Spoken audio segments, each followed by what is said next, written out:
प्रणाम, नमस्कार। आज की परिस्थिति में, आज के माहौल में, समाज में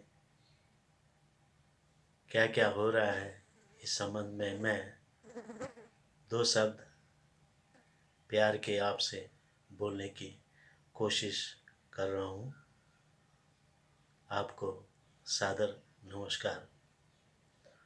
कहते हैं कि 7 तालों में बंद 8 यम पहरा देते रहे, लेकिन मन इंसान को भरमा कर पूरे रंग में रंग कर भरमा ही देता है।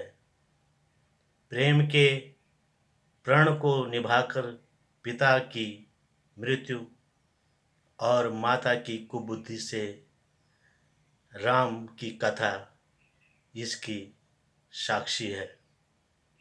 प्रेम और बैर छिपाए नहीं छिपते हैं। आज पारिवारिक रिश्ते किस प्रकार से बिगड़ रहे हैं, एक नफ़रत से, एक नज़रअंदाज से और तीसरा गलतफहमी से। जिस प्रकार प्राणवायु जीवन आधार है, उसी प्रकार अन्य सभी आश्रमों का आधार हमारा गृहस्थ आश्रम है। पहली गुरु माँ जिसने हमको जन्म दिया, दूसरी गुरु माँ जहाँ हम खेले कूदे बचपन बिताए, ये धरती माँ। तीसरी गुरु माँ जिन कर्मों से परिवार का पालन पोषण हम करते आ रहे हैं। चौथी गुरु माँ जो सत्व मार्ग पर ले जाने की प्रेरणा देती है। इसलिए मन को अच्छे कर्मों की ओर ले जाने की दिशा ही हमारा सच्चा जीवन है। जीवन बीत गया तो फिर आपकी प्रतिभा, पहचान, धन दौलत, आपका रुतबा किसी भी काम नहीं आएगा। महाभारत में कई शिक्षाएं जीवन के अच्छे बुरे को बतलाती रही है।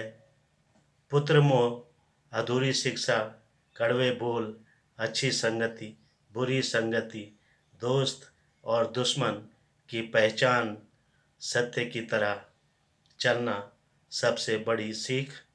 क्योंकि आँखें, मन वर्तमान देखती हैं, भविष्य को कभी नहीं देखती। जहाँ राम की कथा में सबरी के बेर केवट की नाव ने हमें भगवत भक्ति का अलग ही रूप बनाया और उसका पाठ पढ़ाया, वहीं हनुमान जी द्वारा सेवा और जटायु ने भक्ति में लड़ने वाला मार्ग बताया। दूसरी ओर कृष्ण लीला ने गोपीरास, सुदामा की मैत्री भाव, अर्जुन का रण क्षेत्र में गीता का ज्ञान संदेश आज तक भी हमारे व्यवहारिक जीवन में प्रेरणा के स्रोत बने हुए हैं। मनुष्य की आयु बहुत छोटी है और थोड़ी है। इसमें आधी आयु रात्रि में निकल जाती है, शेष आयु बाल्यावस्था में, यौवन में और वृद्धावस्था में ही बीत जाती है। धन, यौवन और संसार चंचल है एवं क्षणभंगुर है। जैसा कहते हैं कि पुरुष सूर्य ऊर्जा का स्वरूप है, जबकि स्त्री चंद्र की शीतल छाँव का स्वरूप रही है। पुरुष को तो देखना पसंद है, जबकि स्त्री को दिखना पसंद होता है। पुरुष स्त्री शिव शक्ति सूर्य चंद्र का मिलना ही सहस्त्र नार अथवा परमात्मा का मिलन, जन्म मृत्यु के बंधन से मुक्ति का संदेश है। माँ शक्ति स्वरूपा और बाबा शिव स्वरूप हैं। मन लगे तो सुखी सुख है, मन न लगे तो दुखी दुख है। न धन से कुछ होगा, न मान से कुछ होगा, न बड़ाई से कुछ होगा। भगवत भक्ति से मन स्थिर होगा। एक भगवान और एक भगत के बीच का संबंध ही भला सोचने समझने और देखने में सक्षम होता है।